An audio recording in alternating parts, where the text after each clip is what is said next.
हरे कृष्णा, दंडवत प्रणाम। आज के सेशन में आपका स्वागत है। कल हमने फोमो कॉम्प्लेक्स पे चर्चा करी थी। We had a class on FOMO complex and today we thought we'll take some question answers, have some discussion on the same. So we discussed about how this is a problem which has increased more with the advent of social media, because more and more people have started to compare themselves with other people by seeing what they are posting on the social media. So of course this kind of comparison was always there, but why is it worse now? Because the social media is constantly with us.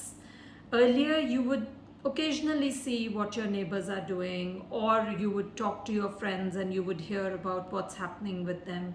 But now 24/7 you have your social media on your phones, on your computers, and people are posting all the time. So you're always bombarded with what's happening with other people's life, and we tend to compare. And what happens is that we are left with this feeling of dissatisfaction, and that is termed as fear, not just mild dissatisfaction. It develops into anxiety, depression, and that's the phenomena which is termed FOMO. Because the more you look at other people's lives and you tend to have this comparison, you feel that you are missing out. There's something lacking in your life. So this is what we discussed about yesterday, and we'll be happy to take comments, questions on this topic. आप अंग्रेज़ी में या हिंदी में किसी में भी सवाल पूछ सकते हैं और मैं उत्तर देने का प्रयास करूँगी। तो जिसको भी सवाल पूछना है वो हैंड रेज कर सकते हैं और कृषांगी उनको अनम्यूट कर देंगी, फिर आप सवाल पूछ सकते हैं।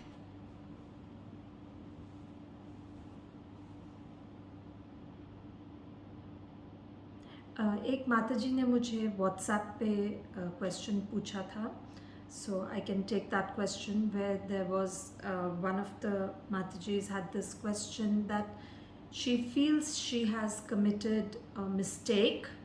It's more related to her past life, I think, before she came in touch with devotees.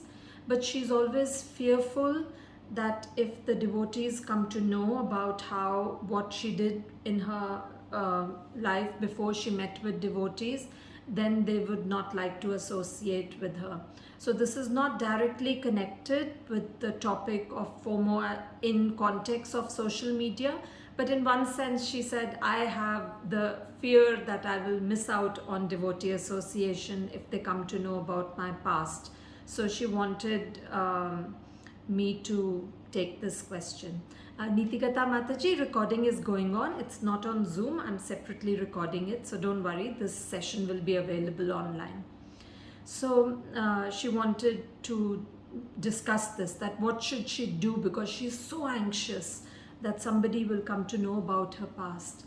So my answer to her is that actually in the association of devotees, they should not hold that against her, even if they come to know about something that has happened with her prior to her association with devotees.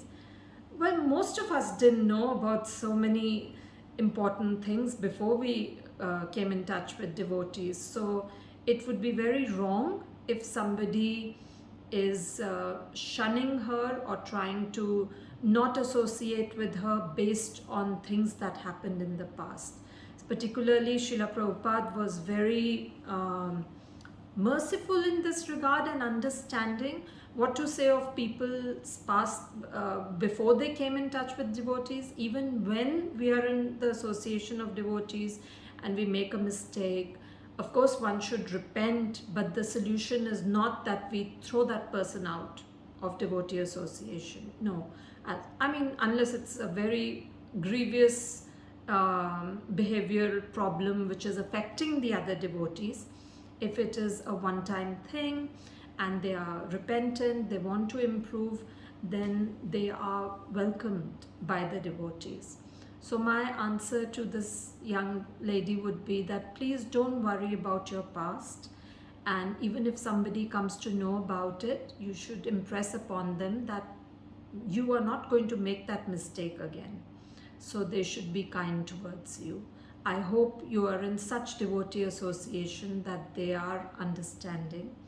तो आपको इतना भय नहीं होना चाहिए, क्योंकि भक्त तो दयालु होते हैं. जो पहले आपके अतीत में हुआ है, अगर आप का दृढ़ निश्चय है कि आप वो गलती फिर नहीं दोहराएंगी, तो उनको ये समझना चाहिए और अपने एसोसिएशन से आपको वंचित नहीं करना चाहिए.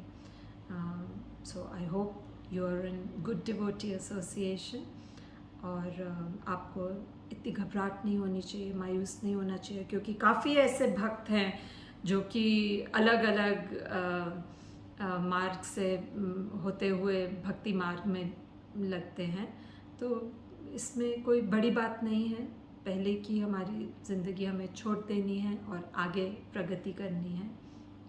तो मुझे नहीं लगता कि भक्त आपको बहुत कठोर नज़र से देखेंगे अगर उनको पता भी चल गया कि आपने पहले क्या किया था. या अगर अभी भी while in devotee association, if you make a mistake, just apologize, be sincere. Even if devotees are harsh towards you, just go on with your service and they will see your sincerity. Yeah, so that's what I would say, that just don't get very perturbed. Krishangi, can you read out questions, because there are some questions in the chat, so I will not be able to focus on the chat. Could you please read out if there's a question? Yes, so Krishna Dasi is asking, Hare Krishna Mataji, Pranam Mataji, what's the relevance of Srila Prabhupada's instruction for girls on having basic education and timely marriage, presumably at 18 or 19 according to today's law? If you want our daughters to follow Sri Dharma and not to become lawyers, doctors, engineers after marriage, then why we are engaging them in such frivolous studies for almost half of their life? After spending lots of money, time and energy, we cannot expect all girls to first pursue big studies and later after marriage remain at home depending on husband. Question may appear hard, but my intention is to seek guidance. I go. Thank you, Mataji. Very important question. Very big topic, so a little difficult to answer in a question answer session, but I will try to address your concern. So what is Srila Prabhupada's instructions? Srila Prabhupada's instructions are that women should be given basic education. I believe at one point he had said they should learn to read and write so that they can read at least Srila Prabhupada's books.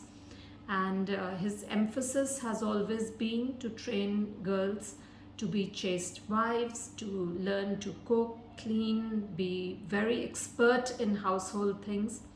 Sometimes we may think, oh, these are very mechanical things, what is the big deal? Anybody can do it. Especially in India, we tend to disregard because we have household help and we feel, what's the big deal? But we see that actually it's a big part of householder life. And even if you have people to help you, supervising, and there are many things we have to actually do ourselves. And to be expert in it means that you're very efficient with it. And then you have more time to do other things like sadhana, like spending time with your family, taking care of children or older people in your house. So these things are important because they help us to fulfill our role in society and be peaceful in that way. Now, you've specifically asked about education and early marriage. So let me first address education. So ideally, if we have a very good setup, we have huge devotee communities where all devotees are living together, there is understanding of men and women's roles, then certainly this works out very well. Even under this current circumstance, if a person is very well situated in their devotional life and they want to pursue this path, follow Srila Prabhupada's instructions, and they have a cooperative family, so it is very conducive. For example, in my life, I have worked for some time before marriage, and after marriage I have mostly been engaged in looking after my family, and that was very satisfying for me. But honestly, I also have very supportive family. It's my husband who was always appreciative of my contribution in the household. In India, that may not always be the case.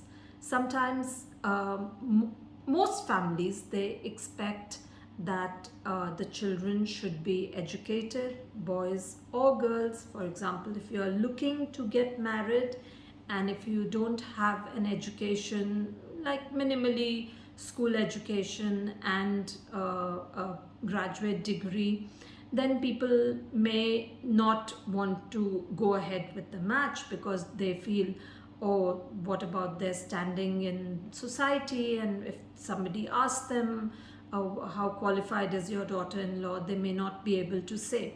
So even very traditional people who may not want their daughter-in-laws to work, and they may even come from a business family, but they expect, this has kind of become the minimum requirement. So that's one consideration why we should invest time and energy in educating the girls.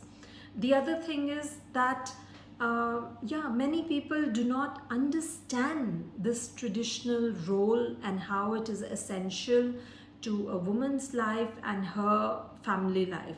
So they may still be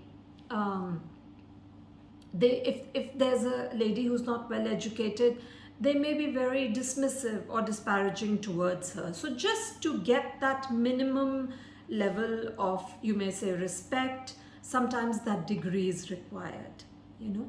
So, and especially I've seen this in India, that people have this regard for education, especially the middle class.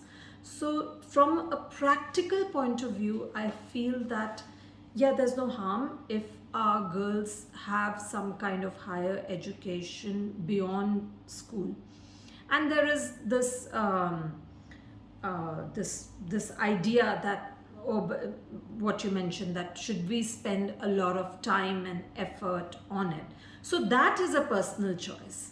You may not want to go for the best colleges or the top notch. If you feel that that will take up a lot of effort, it will affect yours and your children's sadhana. So that is a personal decision. For example, in our case, we chose to give a professional education to our daughters, but while they were at home, they did online education. So in that sense, they are studying beyond school, but it's done in such a way that they are not in association of other people in regular colleges. So many other reasons why we don't want boys or girls to go to your typical college or universities outside. So this is for all children within ISKCON, that we have to be so careful about what kind of association they have. We are so careful how we bring up our children, and when they are in the peak of their teens, then we throw them in the big bad world. So these are some choices that we have to make as parents. Fundamentally speaking, we have to, yes, train our daughters to be good wives and mothers. That is essential. That is an important role they have to play. At the same time, we can give them some form of education. So these two things can go side by side. So that was about education, that from what I understand from Srila Prabhupada's teachings, that it is not essential that a girl be highly educated from the point of view of having a full-blown career, because that may interfere with her household responsibilities, with her sadhana. And it's not like 100% taboo. If there is a person who's so expert that they can manage their time in such a way that they are efficient at home, they are able to do their sadhana, and they are able to manage a career, wonderful, go for it. And there are career options in which people work from home, or they have a part-time job, consulting job, they are helping with the family business. So in this way, if a lady is able to do it, yes, if it's required, the family expects her to do it, why not? But there are certain challenges that come with having a job outside of home, so that we need to be aware of. So that was with regards to education. I do not believe that according to what we have learned from Srila Prabhupada and the scriptures, that we should be so much,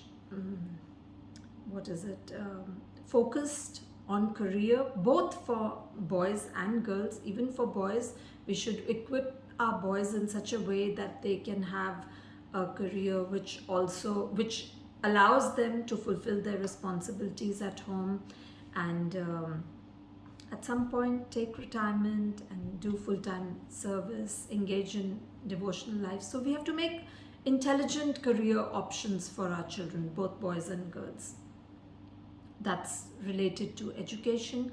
You asked about age of marriage. Yes, early marriage is beneficial for so many things, that the girls are more flexible at a younger age. They can understand the husband can understand them, they can grow together. Okay, I'm sorry. This meeting will end in 10 minutes. Sorry about that, because I don't have a paid account right now. So I will start the meeting, and I request you all to rejoin. Sorry about that. Okay, so that was regarding the age of marriage, that the sooner the better. You've asked particularly what age. Is it 18? Is it 19, 20, 21? We know that the legal age is 18. So beyond that, it depends on your situation, your family situation. It also depends on who we are looking for as prospective husbands, that the other family should also have the willingness and understanding of how to accept a very young girl into their household. So all these things have to be considered. But in general, the sooner the better. Let's not wait till our girls are in late 20s, early 30s, because there are so many things. They need to get started on their family life. They need to have children on time. It's much better if they get married earlier. So Hare Krishna, I hope that answers your question. All these topics I have dealt with in detail in some of the classes, but maybe we can discuss them again at some point. Yeah. Hare Krishna.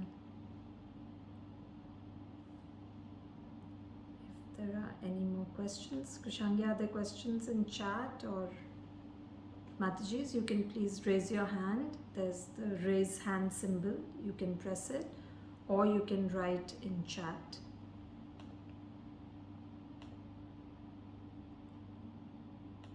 There are no other questions at the present moment. Okay, fine.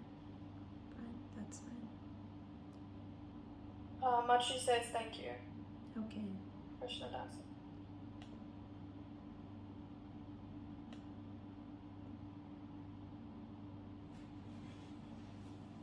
There is a question. I am a mother of 2 daughters, and they're under 2 years of age. One is 3 months old, and the elder one is 20 months. As I'm leaving with my Prabhu in nuclear family, so currently I came to my mother's house to stay for 3 to 4 months so that kids can grow up. And another reason is my elder daughter hits my younger one whenever she gets a chance. So to keep both of them apart from each other is necessary.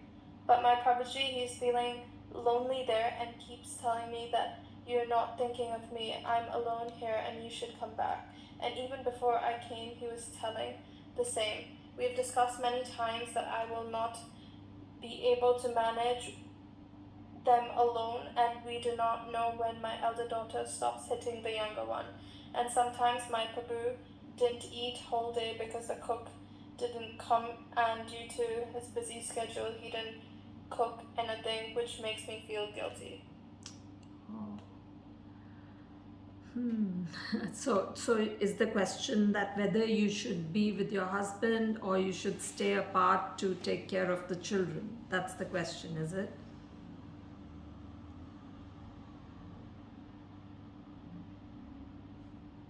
Yeah.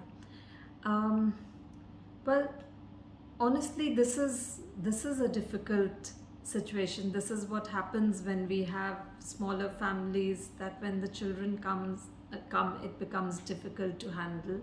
Yes, as a wife, it is your duty to take care of your husband, but I can see that it is a very challenging time for you because you're a young mother. So previously, there would be some solutions, like some relatives can come and stay with you for some time, a younger sister or some aunt, sometimes even grandmothers, mothers, they come and stay. So instead of you being away from your husband, if it would be possible that you could get some family member to come and help you, that would be nice. I assume that's not an option for you because otherwise you would have exercised it, but you can still think about it. The other thing is that you can, of course, communicate with your husband and tell him that this is just for a short while. Maybe make some practical arrangements such that he's little more comfortable. But as parents, we have to make sacrifices. I mean, I know that when we moved to Mayapur for the sake of our children, my husband had to go through so much austerity because he still had to travel and we were not able to travel with him. But he took that austerity for the sake of our children. They needed to be in Mayapur. They had a very peaceful, happy life. And that's what, when we first decide to be parents, it comes with the understanding that sacrifices will have to be made. So in some way you have to convey this to your husband. I'm sure he knows, because that is why you took the decision that you should go away.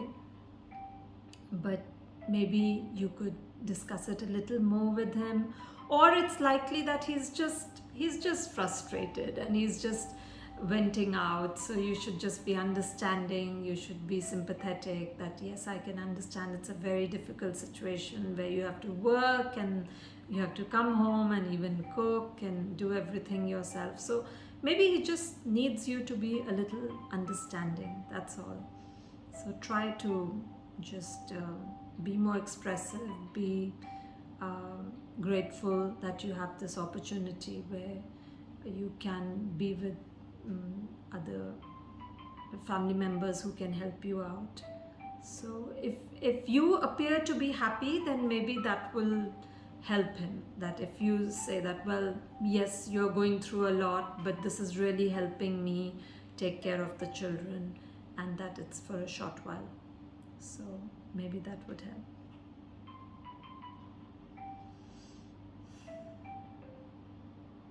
Thank you. Matshu says thank you. Okay. Yeah, we'll face so many challenges in our married life, and I say this time and again that communication is so important. You must discuss what you're going through, and sympathize with whatever your husband is going through. That helps. Half the time, people are not looking for solutions because we know, okay, this is the situation, what can you do? But you just want that, okay, your spouse understands and they sympathize with your situation. So that might help to just talk about it.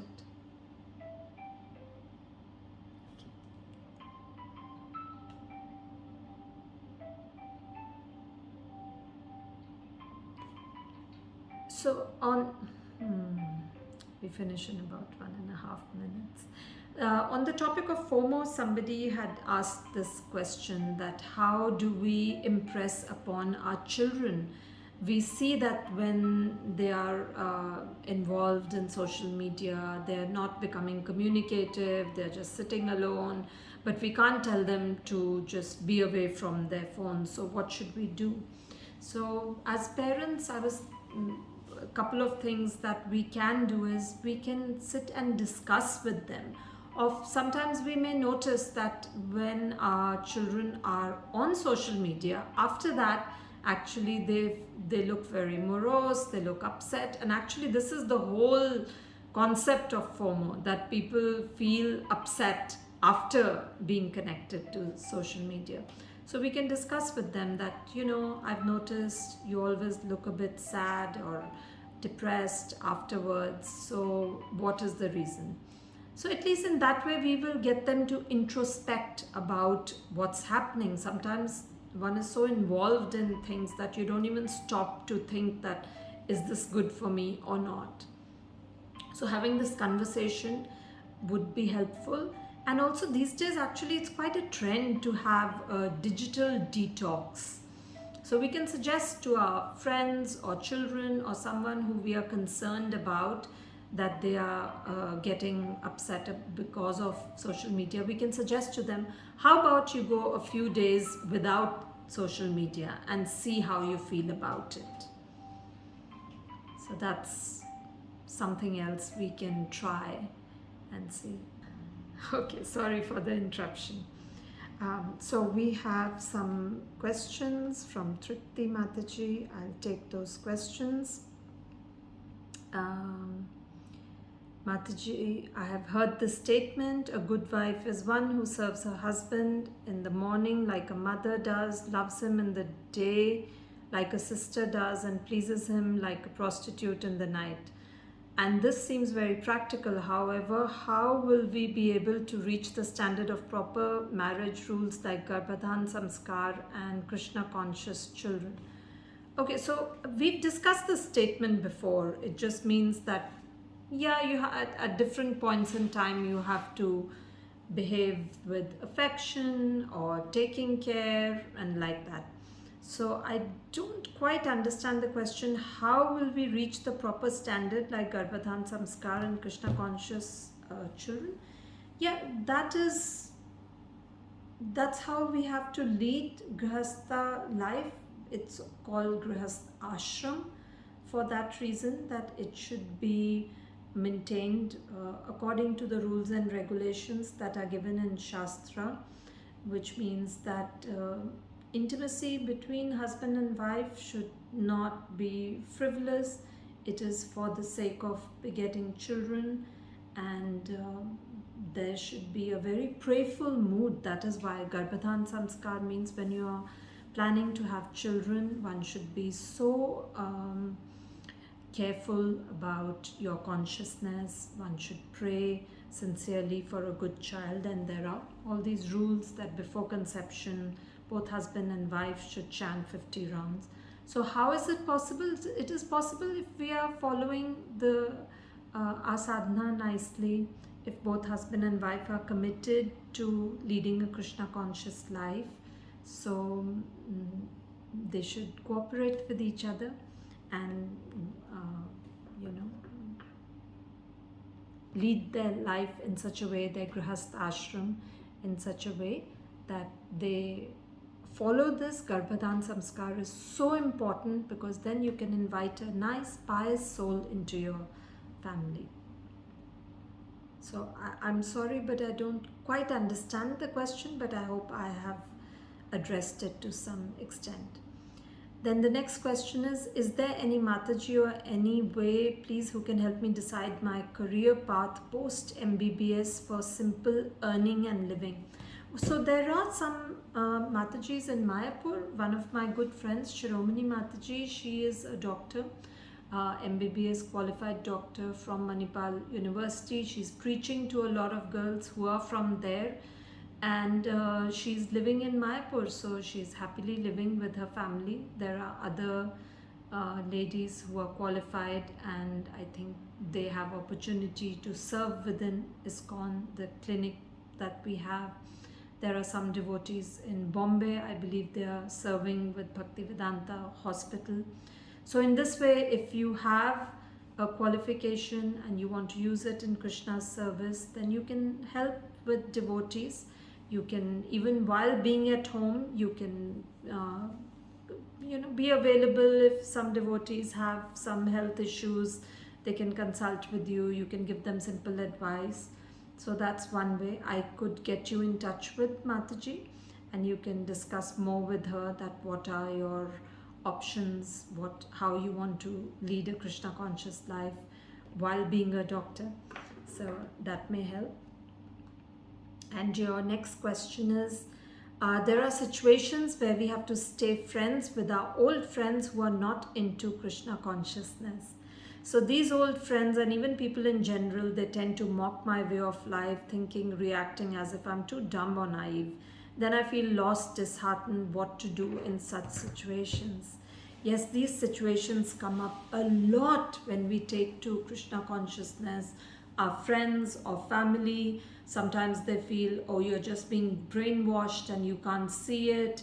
They are discouraging. They feel, what is the need to do all this at this age? There's enough time left. So, and like you said, they feel that, oh, you're giving up so many opportunities that you have in life for the sake of your Krishna conscious activities. It's not needed at this time. How not to get discouraged? Because I understand that you must have come to this line, this path of Krishna consciousness, because you are inspired from within by Srila Prabhupada's teachings, by the conduct of the devotees, by prasadam, so many things that attract us to Krishna consciousness. And we take this decision that we want to make a change. So it would help if you remember why you were inspired to come to Krishna consciousness. Think of all the reasons. Think about how you are convinced that you want to make a success of this life. You want to give this life to Krishna's service. So all the motivations that you have had initially and even now that are driving you to continue on this path, keep that in mind. Keep in mind the positives.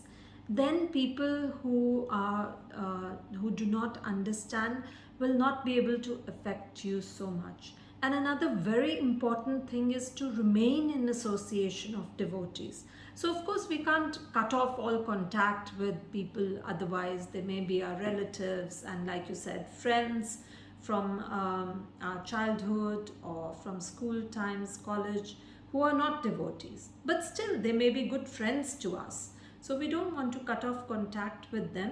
But at the same time, it is important to have devotee friends, devotee association. That should be much more a part of our life.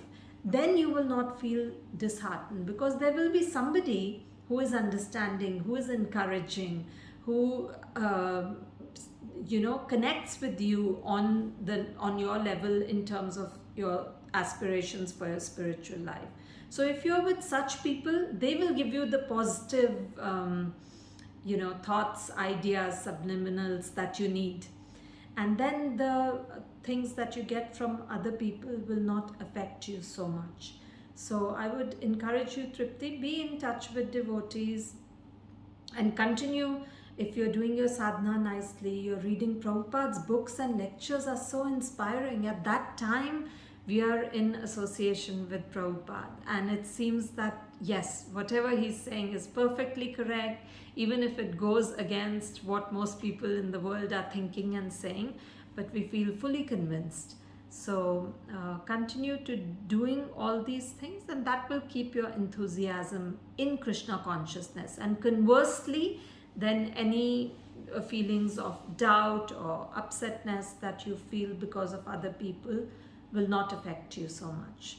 So I feel that remaining in devotee association and continuing to do the things which initially inspired you to join Krishna consciousness would be helpful. it's always a bit difficult because we end up being so different from other people. Our day-to-day life, our goals in life, everything is different. So you will always find it challenging. You'll always find people who are disparaging and who think that you're wasting your life. But those who read scriptures carefully would understand that you don't want to miss out on this rare opportunity. So please remain inspired in your journey of Krishna consciousness. Continue to read, that's very important.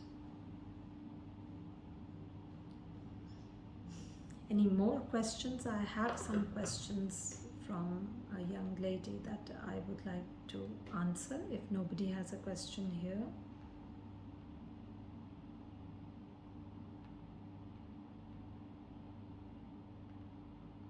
Just 1 minute. Yeah. So one Mataji had asked me, Mataji, शादी की perfect age क्या है for girls? We just discussed this previously कि ऐसी कोई perfect age तो नहीं है, पर आप जितना जल्दी शादी करें वो अच्छा है. आपको अपने माता पिता के संग बैठ के decide करना होगा. Typically 19, 20, 21, 22, 23 इस रेंज में अगर शादी हो जाए तो अच्छा है आपकी आगे की ज़िंदगी के लिए. एज गैप कितना सही रहता है? तो पहले के ज़माने में तो 10 साल 12 साल वो भी एक्सेप्टेबल था. आई थिंक आजकल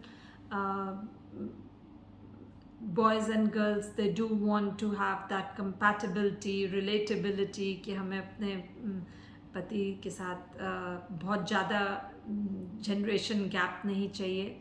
तो तब भी आप 3 से आई थिंक 7-8 साल बहुत ज़्यादा नहीं है, क्योंकि अगर आप जल्दी शादी करना चाहते हैं तो तब भी आप चाहेंगे कि at least husband well settled, financially secure हों. तो ऐसा तो नहीं हो सकता कि आप 21 इयर्स ओल्ड हैं और हस्बैंड 22-23 है. उनको थोड़ा तो बड़ा होना पड़ेगा एज में. तो उस हिसाब से आई थिंक 5-7 साल बहुत ज़्यादा गैप नहीं है.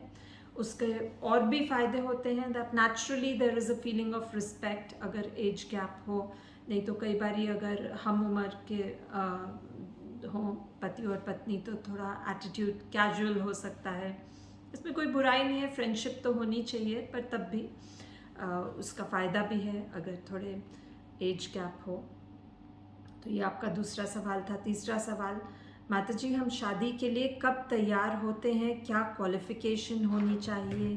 कब तैयार होते हैं? ऐसी कोई कट ऑफ नहीं है. It's always a difficult change. कोई भी लड़की को आप बोलोगे कि आप 100% रेडी हो शादी के लिए तो वो थोड़ा हिचकिचाएंगी. मुश्किल तो होता है, पर आपको प्रैक्टिकली सोचना है कि एक अच्छी उम्र होती है जिसमें हमें सेटल होके गृहस्थ आश्रम के तरफ जाना चाहिए. तो आप विचार करिए अपने माता पिता के साथ, बाकी भक्तों के साथ कि क्या उम्र होनी चाहिए, और आपको फिर मेंटली अपने आप को प्रिपेयर करना पड़ेगा. ऐसा नहीं है कि ये ऑटोमेटिकली हो जाएगा. So you should be careful of thinking about it. सोचिए आप कि अच्छा मुझे गृहस्थी संभालनी है, मुझे घर के काम काज आने चाहिए, कुकिंग आनी चाहिए, उसमें अगर मेरी पढ़ाई चल रही है और या मैं जॉब करना चाहती हूँ तो मुझे आना चाहिए, कैसे बैलेंस करना है. तो आप बाकी माता जी से पूछिए, बात करिए, डिस्कस करिए. अपनी मम्मी से पूछिए कि कैसे सब संभालना आना चाहिए. तो इस तरह से तैयारी करिए, अपने आप को मेंटली भी प्रिपेयर करिए कि कैसे आप you'll enter a new family, how you should be mentally prepared. You should be in a service mood, you should be in a humble mood, you should understand that it's going to be a big change, so don't be too shocked. तो इस तरह से आपको प्रयास करना चाहिए अपनी तैयारी करने के लिए. क्या क्वालिफिकेशन होनी चाहिए? The best qualification would be to be a good devotee, because then automatically these things you will accept Srila Prabhupada's instructions, you will try to be a good person, good devotee, so that will help. But baki bhi, materially speaking, it helps if you are efficient in the household. अगर आपको घर के काम काज अच्छे से करने आ जाएं तो वो तो फ़ायदा ही होगा आपको शादी के बाद.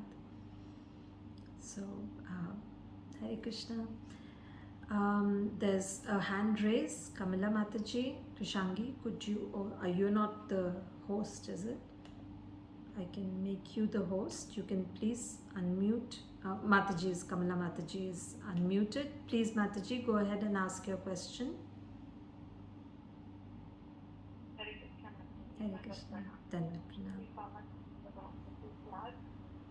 A long time waiting for your class and finally. Yeah, there are two questions, Mataji, and two comments. One of first question is one of my very good friends, very nice devotee, but they don't have time to associate or come to our weekly satsang program, and because of which their kids, she's not able to bring them. And the reason why they're not able to bring them because the kids are engaged in some of the other classes, like karate class, or they're going through some IIT course. Yeah. The child is not so elderly also that she needs to go or take up such classes, but then even the parents are just going with the flow. I think the kid is so passionate about achieving things because of the association that she has with the in school or wherever she's going.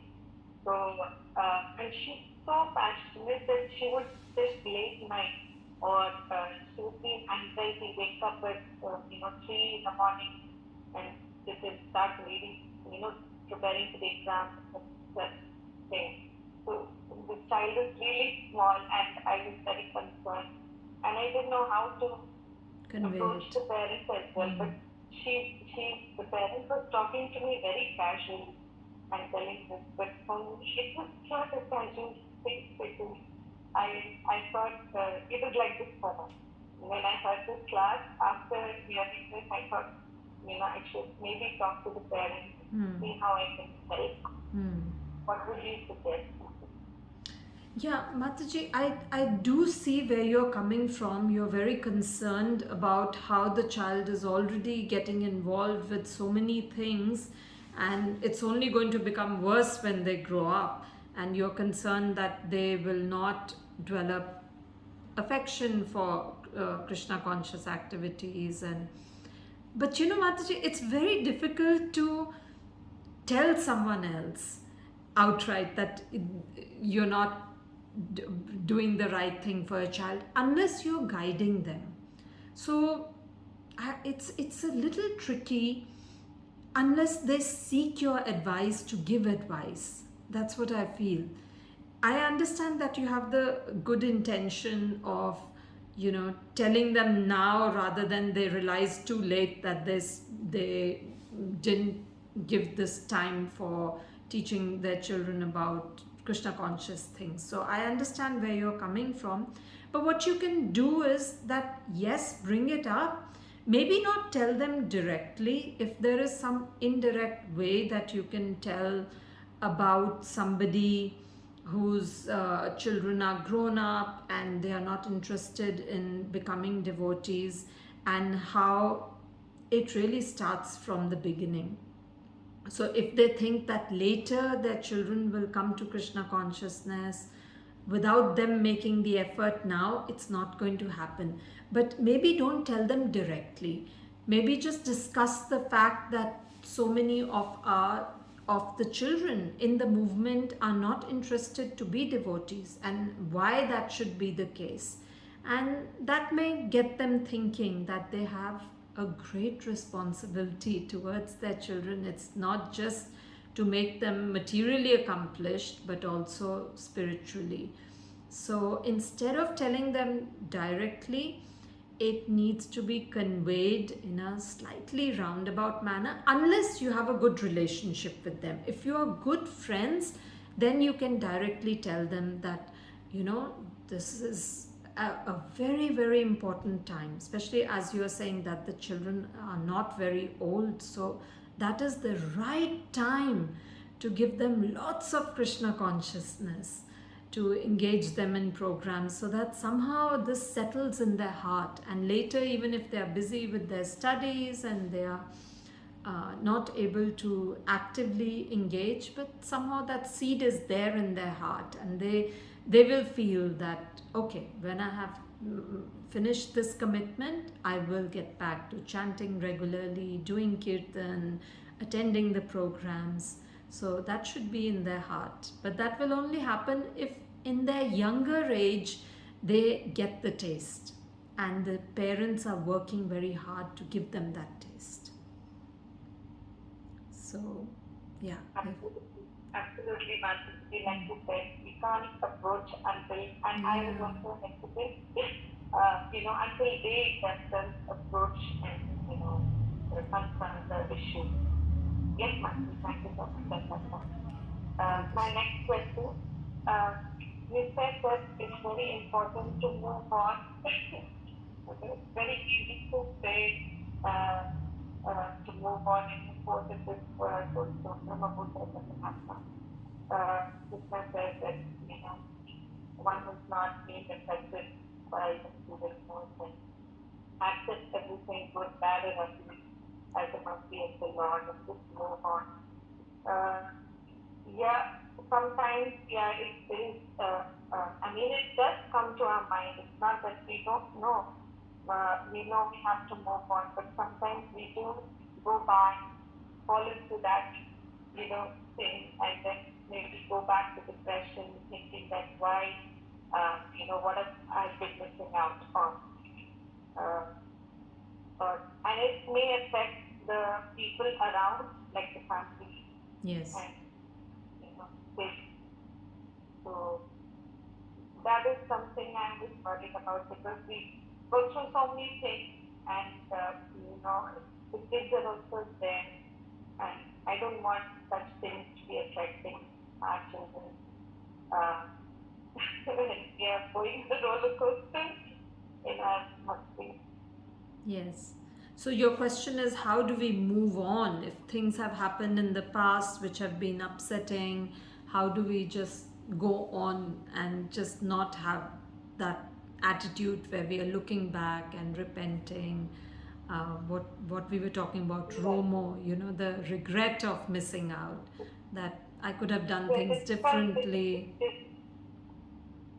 Yes, Mataji, it becomes like a vicious cycle. Yes. It keeps coming back. Yes, absolutely.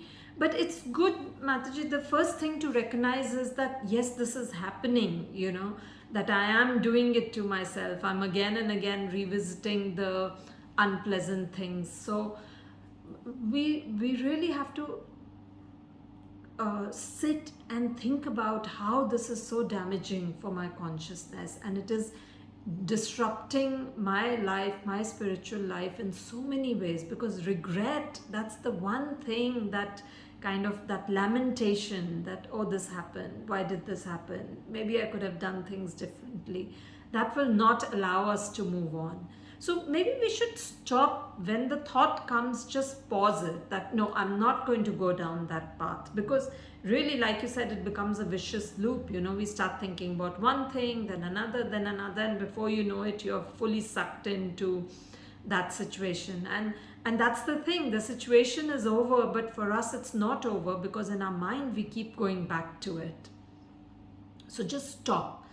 First, if the thought comes, stop. Or think about some good things that have happened in the past. Try to focus on the positives. So when regret comes, try to think of gratitude instead. That, okay, these are the good things that have happened, and keep track of that. Or try to live in the present. That, yes, this has happened. Sometimes I think that, yeah, this has happened in this life, but I've had so many lifetimes And so many good and bad things have happened with me. And if I'm not careful, this will keep happening in the next few lives. So we really have to understand where we are. We are in this cycle where these things happen again and again and again.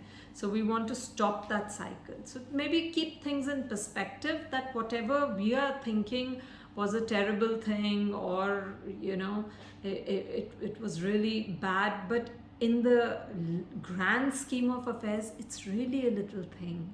And even now, if you, from a few years later, when you look back at it, it will already not be so significant. So try to give that perspective, that not to kind of gaslight yourself and think that, oh, nothing bad happened. Yeah, of course, something may have happened and it was very disturbing, but it's happened, it's finished, it's over, and it's not that big in the larger scheme of affairs. So then we can try to move ahead and be more positive about the future. It's also good to look back because you don't want to make the same mistakes again. So in that sense, learn from whatever happened, try to rectify it, but so important to move on, so for our own peace of mind and Krishna consciousness. And there are these techniques which I've heard about, that you can keep a gratitude journal that will help you to not be so negative about things. It will help you to appreciate the good things that are happening in your life. And of course, it's not a small thing to say that Krishna consciousness is the answer. So if you're doing your sadhana nicely, it will give you strength. It will give you the conviction that, okay, Krishna is with me. Whatever happens, my best friend is there always with me. And that will keep you cheerful. That will help you combat the bad thoughts that come. So, Hare There are a Krishna. couple of more questions in the chat box. Yes, Krishangi, if you could just read them out. Yes. So Tripti Mataji has asked, Mataji, if both parents are not at the highest level of devotion and one or both desire for sense gratification, yet one of us is slowly understanding value of Krishna consciousness marriage, so how to lead our life. So there is a desire also, but due to slight knowledge or moving in Krishna consciousness, there is guilt also. If we do not satisfy our senses, there is frustration, but knowledge of the ideal stays too. Okay, so I understand that if somebody is making progress in Krishna consciousness, but their spouse is not so much, so you may feel guilty about some of the things that you are indulging in. So what to do, because you want to make progress by reducing the sense gratificatory activities, but your spouse does not understand or cooperate. Is that the gist of the question, Krishangi? Yes. Yeah, so one thing is that you do have to work together as a team, husband and wife.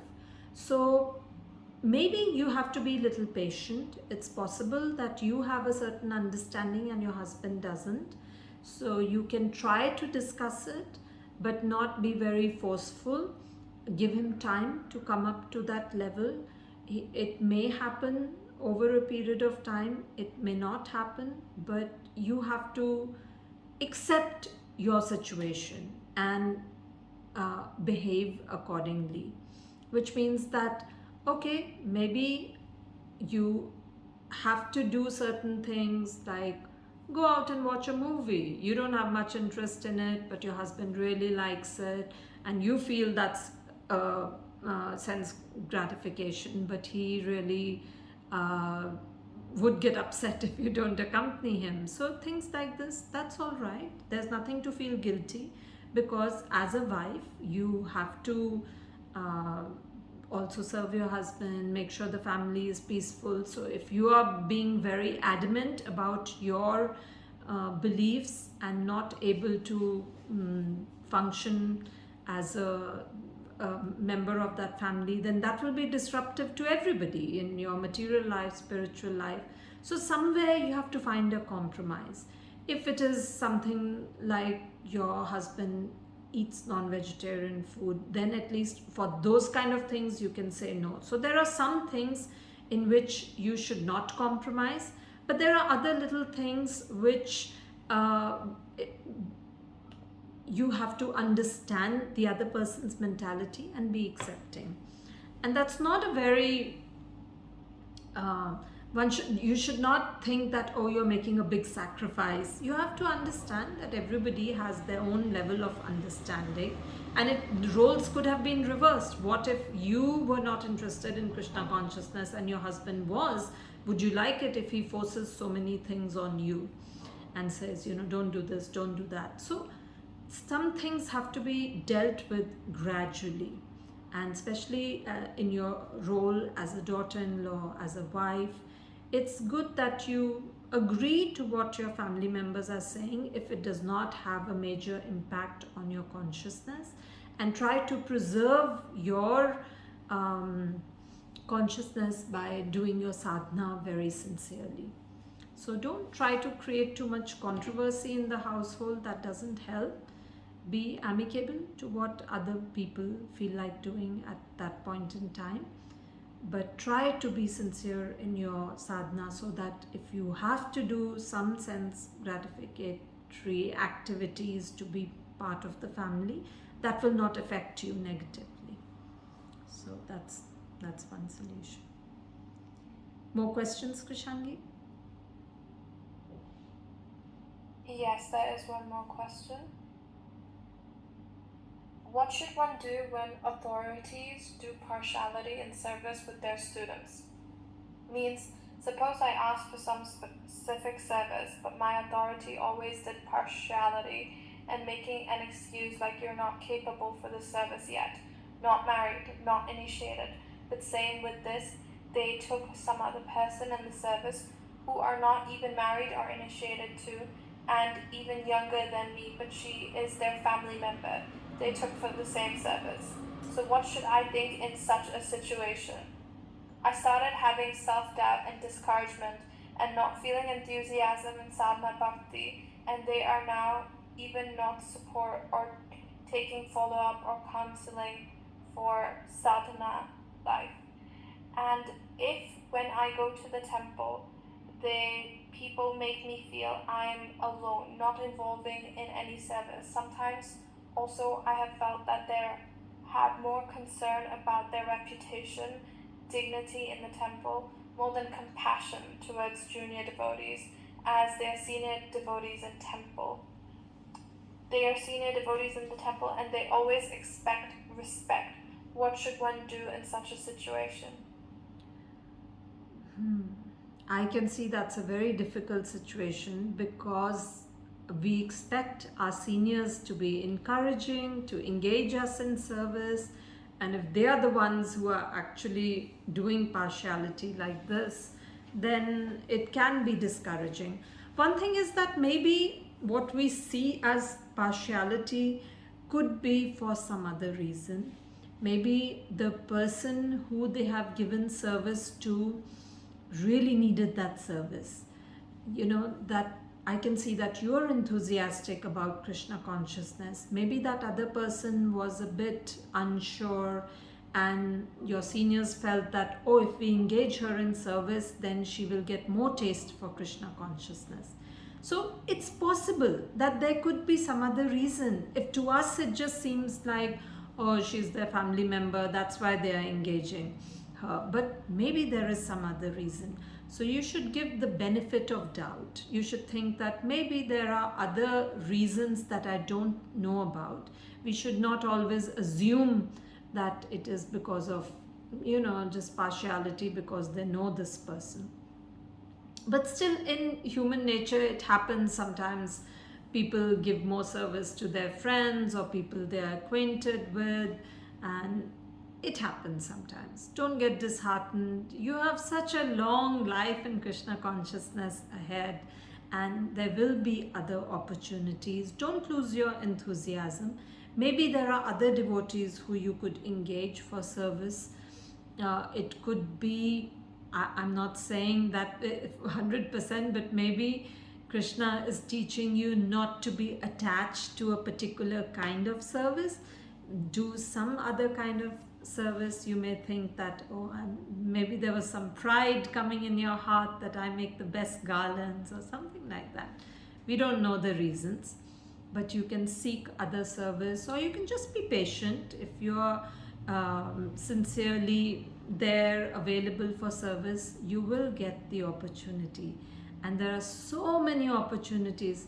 If not in the temple, why don't you do service at home? Because Krishna will accept whatever we serve with love and devotion. So you can cook up an amazing meal for Krishna, offer it, then distribute it to devotees. So there is no restriction on service. No one person can restrict you from your Krishna conscious service. There are many opportunities which you can do even at home. Even reading is a service. Even preaching is a very important service. It doesn't have to be done in a big way. You can preach to some friends, some family members.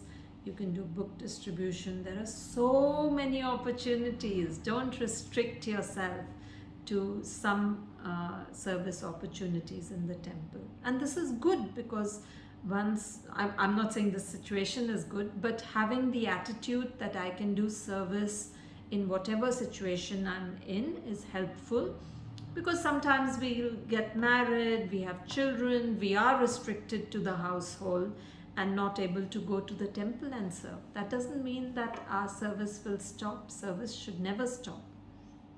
So you should have a positive attitude and engage enthusiastically in some other service. There's so much online preaching, website development. I don't know what your talents or interests are, but you could think about something innovative in that way. Hare Krishna. There's a follow-up question also. Yes, Mataji, that FOMO and regret I feel, that for what I'm lacking, really I'm not able to serve, not capable, as I have tried my best to serve in any ways. Yes, I know sometimes because of reactions of my past life's karma, but still how to pacify ourselves. I'm not sure I understand that feeling dejected that you're not able to serve because of Yes, so lack I of presume this is part 2 of the same question. Yeah, no, but we're all learning. There's no, there are very few people who are expert in whatever they set out to do. So you should not feel that you can't serve nicely, you have no qualification. These are things one can learn. Try to be under the guidance of some nice devotees who can teach you. If you feel that you're making mistakes or you're not qualified, then by training you can be. It's not an issue, it's not a problem. Just like other things we learn in life, you can learn to serve very nicely. I think you need to get good guidance.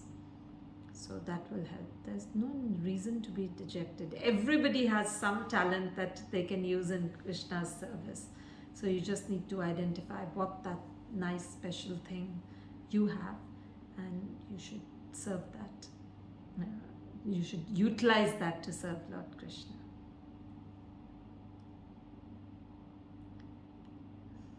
Okay, Hare Krishna Matajis. I think this meeting is about to come to an end. I thank you so much for your very wonderful questions. It was very nice to be in your association again. Very few questions on our FOMO complex class, but that's okay.